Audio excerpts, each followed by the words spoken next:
حسن سلطان، تمہیں ایسا کیوں لگتا ہے کہ وہ مجھ سے ہار نہیں سکتے؟ حسن کے گلے کی گلٹی سی ابھر کر معدوم ہوئی تھی۔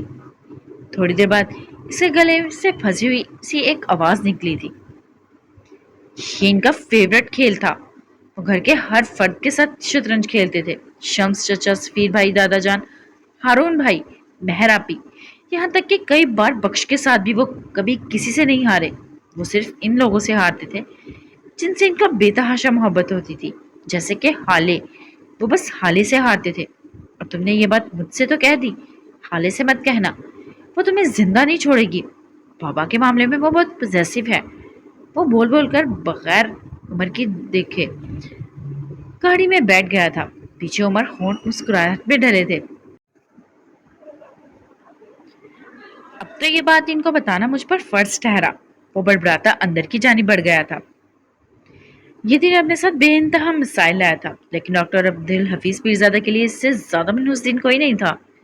ان کو اپنے گھر کے باہر پولیس موبائل میں بٹھایا جا رہا تھا۔ ان کا چہرہ سفید تھا جیسے کسی گناہگار مردے کا چہرہ ہو۔ آنکھوں میں خالی پن، ذلت، ناکامی، نہ جانے کیا کیا ایک ساتھ در آیا تھا۔ برہان ان کی قمیض سے لپٹا بری طرح رو رہا تھا۔ شمس نے ایک ہاتھ سے برہان کی انگلی تھام رکھی تھی۔ اس کے پاس رپورٹرز کا جم غفیر لگا تھا۔ دھڑا دھڑ تصاویر اتاری جا رہی تھی۔ کچھ پولیس والوں نے بڑی مشکل سے ان کو ڈاکٹر عبدالحفیظ کے قریب آنے سے روک کر رکھا تھا۔ ڈاکٹر عبدالحفیظ کو موبائل پولیس میں بٹھایا گیا۔ جب شمس برہان کی انگلی چھوڑ کر موبائل میں بیٹھے عبدالحفیظ کے کان کے قریب جھکے، میں تمہیں یہاں سے نکال لوں گا، یقین کرو میرا، بس تم اپنی زبان مت کھولنا، ورنہ تم جانتے ہو تمہاری زبان میرا کچھ نہیں بگاڑ سکتی، لیکن تمہارا بیٹا، میں اس کا بہت کچھ بگاڑ سکتا ہوں۔ اس کے علاوہ میں تمہاری پاک بیوی کی قبر بھی جانتا ہوں۔ تم جانتے ہو نا آج کل قبر میں لیٹی عورتوں کو نکال کر ان کے ساتھ کیا ہو رہا ہے؟ یقیناً تم اپنی پاک سید بیوی کی لاش کی بے رحمتی نہیں ہونے دو گے، ہے نا؟ وہ کرخت چہرے کے ساتھ ان کے کانوں میں جیسے قطرہ قطرہ تیزاب انڈیل رہے تھے۔ عبدالحفیظ پیرزادہ کی آنکھوں میں ایک دم تکلیف ابھری تھی، چہرے پر ملال کا سایہ لہرایا تھا۔ انہوں نے شمس کے چہرے کو دیکھتے ہوئے بدوقت کہنا شروع کیا تھا، میں 21 سال کا تھا جب میں نے اپنا گاؤں چھوڑا۔ میں اپنے باپ کا اکلوتا بیٹا تھا۔ انہوں نے 4 شادیاں کی، لیکن نرینہ اولاد صرف میری ماں سے ہوئی، وہ بھی ایک واحد اولاد۔ شمس کے چہرے کے تاثرات بگڑے تھے۔ وہ برہمی سے ان کو جھڑکنے لگے جب عبدالحفیظ نے ان کا ہاتھ تھام لیا۔ میں اپنے خاندان کا واحد وارث تھا، گدی میری تھی، لیکن میں نے گاؤں چھوڑنے کا فیصلہ کر لیا۔ گدی یتیم ہونے لگی۔ میرا باپ پیرزادہ تھا، انہوں نے رو کر مجھ سے التجا کی کہ میں نہ جاؤں، میں گدی یتیم نہ کروں، میں اپنے مریدوں کو بے آسرا نہ کروں۔ میری اماں سائی نے اپنا دوپٹہ میرے قدموں میں رکھ دیا، میں نے اس دوپٹے کی لاج نہیں رکھی۔ میری بہنوں نے بین کیے، میں نے کان بند کر لیے۔ میں نے اپنی منحوسہ سے اپنے ساتھ چلنے کو کہا، اس نے منع کر دیا۔ میں نے وہی کھڑے کھڑے اس کو طلاق دے دی۔ پیروں کے خاندان میں پہلی طلاق تھی۔ میرا باپ جلال میں آ گیا، انہوں نے مجھے بد دعا دی، دونوں ہاتھ اٹھا کر بد دعا دی۔ انہوں نے کہا میں جہاں جا رہا ہوں وہاں خدا مجھے ایسے ذلت دے کہ میں سر نہ اٹھانے کے پاؤں، خدا مجھے ایسا غرق کرے کہ میری نسلیں مجھے روئیں، خدا مجھے وہاں مارے جہاں پانی بھی نہ ملے۔ میں جس گدی کو چھوڑ رہا ہوں تو مجھ سے اس کی ناقدری کا حساب لے۔ میں اپنے گاؤں کا پہلا مرد تھا جو شہر آتے ہوئے وہاں سے بد دعائیں ساتھ لایا۔ کئی سال گزرے، میں یہاں آ گیا۔ گدی پر میرے چچا کا بیٹا بیٹھا، اس کی ماں غیر ذات کی تھی۔ میرا باپ یہ غم برداشت نہ کر سکا، اس کی گدی پہ کوئی ملے ہوئے خون کا آدمی بیٹھے۔ وہ مر گیا۔ مرنے سے پہلے لوگوں نے اس سے کہا کہ وہ اپنی بددعا واپس لے لے، شاید ان کا اپنا دل بھی پسیجا تھا، تب بھی انہوں نے بددعا دی واپس لے لی۔ لیکن انہوں نے کہا حفیظ سے کہنا کبھی بھی اللہ کے کسی بہت قریبی بندے کا دل نہ دکھائے، ساری دنیا کے فراڈ کر لے، لیکن اپنی وجہ سے کسی مریض کو مرتے وقت مرنے نہ دے، اپنے کام کے ساتھ بے وفائی نہ کرے، بد دیانتی نہ کرے، کیونکہ اگر کر دی تو اگلے دن کا پانی بھی نصیب نہیں ہوگا اس کو۔ حفیظ سے کہنا قصائی نہ بنے۔ میں نے ان کی بات سنی انسنی کی، کبھی غور ہی نہیں کیا۔ مجھے لگا جس پیرزادے کی بھی دعا نہ لگی، اس کی نصیحت کیا ماننی۔ میں نے دل کھول کر فراڈ کیے، لوگوں کے عذاب بیچے، ان کی جانیں لی، میں قصائی بن گیا، مجھے کچھ نہیں ہوا، دیکھو بالکل سلامت رہا۔ لیکن جس دن میں نے میرا سلطان کے مرنے دیا، میرا باپ میرے خواب میں آیا. اس نے کہا، میں نے تجھے بولا تھا قصائی نہ بنی. تو نے نہیں سنی. اب تو عذاب دیکھی. خاموش ہوئے تھے. شمس سخت چہرے کے ساتھ ان کو دیکھ رہے تھے. ان کے چہرے پر واضح اکتاہٹ تھی، جیسے وہ اس بات کے ختم ہونے کا انتظار کر رہے ہوں.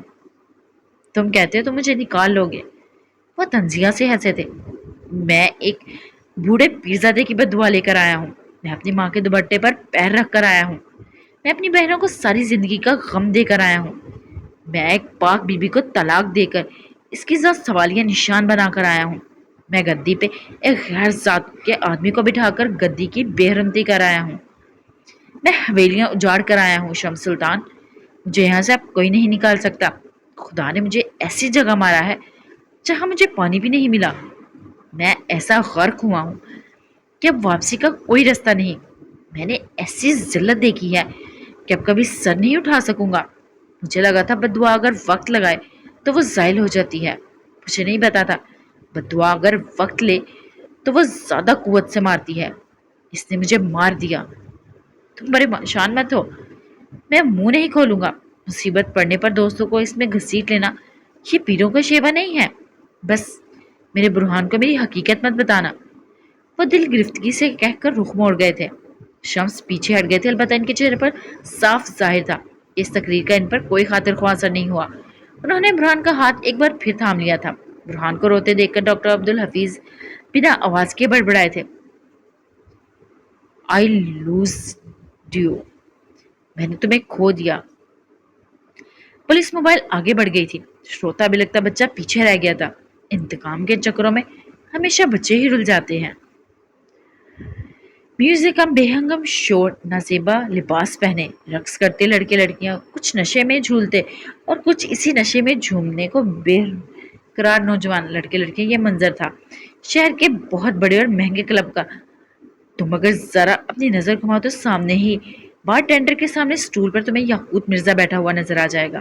ناک سے سفید پاؤڈر کو اپنے اندر اتارتا اور پھر گردن پیچھے پھینک کر جیسے اندر تک سکون اترتا محسوس کرتا. پھر سیدھا ہوتا، ایک دو گھونٹ مہنگی وائن حلق میں ڈیلتا. اس کی آنکھیں گلابی ہو رہی تھی، ناک سرخ، چہرے پر پھیلا رنج. آج اس قریب کوئی لڑکی نہیں تھی. تھوڑی تھوڑی دیر بعد اگر کوئی لڑکی قریب آتی بھی تو وہ اس کو بری طرح جھڑک کر دور کرتا. آج اس کا غم بہت بڑا تھا. دفعتاً ایک ڈھیلی شرٹ اور پینٹ پہنے ہوئے لڑکا اس کے قریب دوسرے سٹول پر آ کر بیٹھا. اس نے غور سے یاقوت کو دیکھا اور پھر اس کے ہاتھ سے وائن کا گلاس لے کر اپنے ہاتھ میں پکڑا اور دوسرے ہاتھ سے اس کا ہاتھ پکڑ کر اٹھ کھڑا ہوا. یاقوت نے کوئی زحمت نہیں کی. وہ اس کے ساتھ کھنچتا چلا گیا. اس کے قدم لڑکھڑا رہے تھے نسبتاً ایک سنسان گوشے میں آ کر. کیس نے اس کا ہاتھ چھوڑا تھا. یہاں میوزک کا شور قدرے کم تھا. اب بتاؤ کس بات کا شوق بنا رہے ہو؟ وہ صبا اتنی بھی خوبصورت نہیں ہے جو تم اس کے درد میں خود کو ہی ختم کر دو. چلی گئی ہے نا، 10 اور لے آتے ہیں. مر کیوں رہے ہو؟ وہ بہت غصے سے اس کو جھڑک رہا تھا. کیس افنندی یاقوت کا بیسٹ فرینڈ تھا. دونوں ہر وقت ساتھ ہی نظر آتے تھے. دھوپ کے بعد وہ اپنی سب باتیں کیس سے کہہ سکتا تھا. اس وقت بھی کلب میں بیٹھے اس کے کچھ جاننے والوں نے کیس کو کال کر کے بلایا تھا. بات یہ نہیں ہے یاقوت. یاقوت نے شازکی سے سر جھکایا تھا اور پھر آہستہ آہستہ ساری بات اسے کہہ سنائی. کیا نو اس لڑکی میں انوالوڈ ہے؟ ساری کہانی سننے کے بعد اس نے بس یہی تبصرہ کیا تھا. نہیں ایسا کچھ نہیں ہے. اچھا تو پھر کیا نو کی کوئی گرل فرینڈ یا منگیتر ہے؟ وہ سوچتے ہوئے کہہ رہا تھا. کیا بکواس کر رہے ہو تم؟ وہ ان سب کاموں میں نہیں پڑتا. اور ان سب باتوں کا مقصد کیا ہے؟ وہ جھنجھلایا تھا. بدلہ. ہم اس کا بدلہ لیں گے. اس نے تمہیں ایک غیر لڑکی کی عزت بچانے کے لیے استعمال کیا نا. اب تم اس کی کسی بہت عزیز اور محبوب لڑکی پر قبضہ کر لو. اس کے ساتھ وہی کرو جو تمہیں اس حالے کے ساتھ کرنا تھا اور وہ اسے بچا نہیں سکے گا. پھر دیکھو کیسے تڑپتا ہے نو. اس کی ہمت کیسے ہوئی تمہیں استعمال کرنے کی. تم یاقوت مرزا ہو، کوئی عام آدمی نہیں ہو. یہاں بیٹھ کر رونے سے بہتر اپنا بدلہ لو نو. نو کو بتاؤ تم استعمال ہوئے بغیر بھی اپنا انتقام لے سکتے ہو. مرد بنو یاقوت، مرد. وہ اپنے حساب سے ایک سچا دوست ہونے کا ثبوت دے رہا تھا. اس کی کوئی گرل فرینڈ نہیں ہے. اس کی زندگی میں کوئی لڑکی نہیں ہے. وہ یاقوت بولتے بولتے رکا تھا. سماعتوں میں دور کہیں نوح مرزا کی آواز سنائی دی تھی. میری زندگی میں ایک ہی عورت ہے، نیرو. مجھے ہر لڑکی میں نیرو نظر آتی ہے. میری زندگی میں ایک ہی عورت ہے. مجھے ہر لڑکی میری بہن سے دور رہو یقوت. میری زندگی ایک عورت، ہر عورت میں نیرو میری بہن. اس کے ذہن میں آوازیں گڈمن ہونے لگی تھی. اس کی ایک بہن ہے بس. بالآخر وہ بول پڑا تھا. کیس کھل کر مسکرایا تھا. گریٹ، یہ تو بہت اچھا ہو گیا. اب پتا چلے گا نو کو میرے دوست کے ساتھ غداری کرنے کا کیا نتیجہ ہوتا ہے. جبکہ یہ خود کی آنکھوں میں بے چینی ابری تھی. وہ معصوم ہے، اس کا کیا قصور؟ وہ بہت چھوٹی ہے، ہم کچھ اور سوچ لیتے ہیں، لیکن وہ نہیں. اسی حالے کو کڈنیپ کر لیتے ہیں یا پھر. کیس نے اس کی بات بیچ میں کاٹ دی تھی. بس یقوت، اب اور کچھ نہیں. وہ لڑکی اے سی پی کے گھر میں ہے. وہ اب تجھے اس کے سائے کو بھی چھونے نہیں دے گا. تو نے اگر واقعی مرد بننا ہے اور اپنا بدلہ لینا ہے تو چل میرے ساتھ، ورنہ باہر جا اور سٹول اب بھی فارغ ہے. جا کر غم منا. جس لڑکی کو تو معصوم کہہ رہا ہے نا، وہ اسی سارے فساد کی جڑ ہے. کیا انہوں نے اس کی وجہ سے تمہیں دھوکہ نہیں دیا؟ کیا اس کو پروٹیکٹ کرنے کے لیے اس نے اس لڑکی کو پروٹیکٹ نہیں کیا؟ پھر بھی اگر تو نامردوں کی طرح بیٹھے رہنا چاہتا ہے تو ٹھیک ہے، بیٹھا رہ یہاں، میں جا رہا ہوں. وہ غصے سے بولتا آگے بڑھا جب یقوت نے گلابی پڑتی آنکھوں اور کانپتے ہاتھوں سے اس کا ہاتھ پکڑ لیا. نوح کی بربادی یقوت مرزا کے ہاتھوں ہی لکھی ہے. آج میں اسے بتاؤں گا اصل مرد کیسا ہوتا ہے. اس کی آنکھوں میں شعلے نکل رہے تھے. وہ انتقام کے لیے تیار تھا، یہ جانے بغیر کہ اس کے بعد وہ ساری زندگی اس ایک رات کی ہونے کو روئے گا. کچھ دیر بعد وہ دونوں اس بلڈنگ کے پارکنگ ایریا میں کھڑے تھے. یقوت گاڑی سے باہر نکلا تھا کہ ایس اس کے ساتھ ہی دروازہ بند کرتا باہر آیا تھا. کیا میں بھی ساتھ آؤں؟ وہ آنکھ دباتے پوچھ رہا تھا. جواب میں یقوت نے اس کو گھور کر دیکھا. وہ آگے بڑھ گیا. تھوڑی دیر بعد وہ نوح کے اپارٹمنٹ کے دروازے کے سامنے کھڑا تھا. اس نے کی کارڈ لگایا، لیکن شاید یقوت لاک تبدیل کروا چکا تھا. ڈرگس اور شراب کی ذاتی کی وجہ سے اس سے کھڑا ہونا مشکل لگ رہا تھا. اس نے اپنی جیب میں ٹٹول کر اپنا موبائل باہر نکالا اور نرمین کو کال ملائی. ایک بار بیل بجنے کے بعد کال اٹینڈ ہو گئی تھی. کیسی ہو پیاری کزن؟ میں تمہارے گھر کے دروازے پر کھڑا ہوں، پلیز کھول دو یار، مجھ سے کھڑا نہیں ہوا جا رہا. وہ چھوٹتے ہی بولا تھا. اندر نرمین کی جان پر بن گئی تھی. اس کی سبز آنکھوں میں یکدم خوشی اور خوف کے تاثرات امڑ آئے تھے. یقوت کے آنے کی خوشی اور نو کو پتہ نہ لگنے کا خوف. میں نہیں آ سکتی، بھائی نے کہا ہے اب آپ کبھی میرے لیے نہیں آئیں گے اور میں آپ کا انتظار نہ کروں. آپ پلیز چلے جائیں، میں دروازہ نہیں کھولوں گی. وہ سیاست سے کہہ رہی تھی. لیکن دیکھو میں آ گیا ہوں نا، تمہارے لیے، ہمیشہ کے لیے. اگر تم نہیں آئی تو میں ساری رات یہیں بیٹھا رہوں گا. اور ذرا آ کر دیکھو تو صحیح میرے ساتھ ہوا کیا ہے. میں کھڑا بھی نہیں ہو پا رہا ہوں. وہ اپنے لہجے میں مصنوعی سے دکھ پیدا کرتا ہوا کہہ رہا تھا. وہ بچپن سے ساتھ تھے، یا خود اس کی کمزوری جانتا تھا. کیا آپ کو کہیں لگ گئی ہے؟ آپ ٹھیک تو ہیں؟ سبز آنکھوں والی لڑکی فکر مند اٹھی تھی اور وہ صوفے سے اٹھ کر دروازے کے قریب آ گئی تھی. اب ان دونوں کے بیچ میں بس یہ دروازہ ہی تھا. یا خود اپنی چال کامیاب ہوتے دیکھ کر مسکرایا تھا. بہت بہت بری طرح لگی ہے مجھے. تم ایک بار آ کر دیکھو تو نیرو، مجھے بہت تکلیف ہو رہی ہے، میرا دل زخمی ہو گیا ہے. اور بس وہ مہربان لڑکی اب مزید نہیں رک سکتی تھی. اس نے دروازہ کھول دیا تھا، گھر کا نہیں، اپنی اور یقوت کی بربادی کا. دروازہ کھولتے ہی وہ فوراً سے پہلے اندر آیا تھا اور لاک لگایا تھا. یہ سب اتنی جلدی ہوا تھا کہ نرمین کچھ سوچ سمجھ ہی نہ سکی. اب یقوت اپنی سرخوتی آنکھوں کے ساتھ اس کے سامنے کھڑا تھا. نرمین کا دل ڈوب کر ابھرا تھا. آپ نے کہا تھا آپ کو لگی ہے، لیکن اب تو ٹھیک ہے. میرے دل پر لگی ہے اور تمہارے بھائی نے ماری ہے. اب بدلہ تو تمہیں چکانا ہی ہوگا نا نرمین جان. بس تم نو سے ایک بات کہہ دینا، اس سے کہنا کہ تم میری بہن نہیں ہو. وہ دان پر دان جماتے سرگوشی کر رہا تھا. اس کے منہ سے بدبو آ رہی تھی. وہ کہیں سے بھی چند منٹ پہلے والا یقوت نہیں لگ رہا تھا جس نے نرمین کو کال کی تھی. تمہارے بھائی کو مجھے استعمال کرنے کا بہت شوق ہے نا. آج میں اسے بتاؤں گا یقوت اپنے ساتھ برا کرنے والوں کے ساتھ کیا کرتا ہے. تم سوچ رہی ہوگی ان سب میں تمہارا کیا قصور. تو میں تمہیں بتا دوں کہ ہر فساد کی جڑ تم ہو. سارے مسائل تمہاری ذات سے جڑے ہیں. آج سب مسائل ختم ہو جائیں گے. اور اس کے بعد قریب آتے ہی وہ کہہ رہا تھا. نرمین کے جسم سے جیسے کسی نے روح کھینچ لی ہو. اس نے پیچھے قدم موڑنے تھے، لیکن اب فرار کی راہ ختم ہو گئی تھی. آج کے بعد سے اس کی ساری زندگی اندھیرا ہونے والی تھی. زندگی تو یقوت مرزا کی بھی تاریخ ہونے والی تھی، لیکن ابھی وہ اس بات سے واقف نہیں تھا. 3 گھنٹے بعد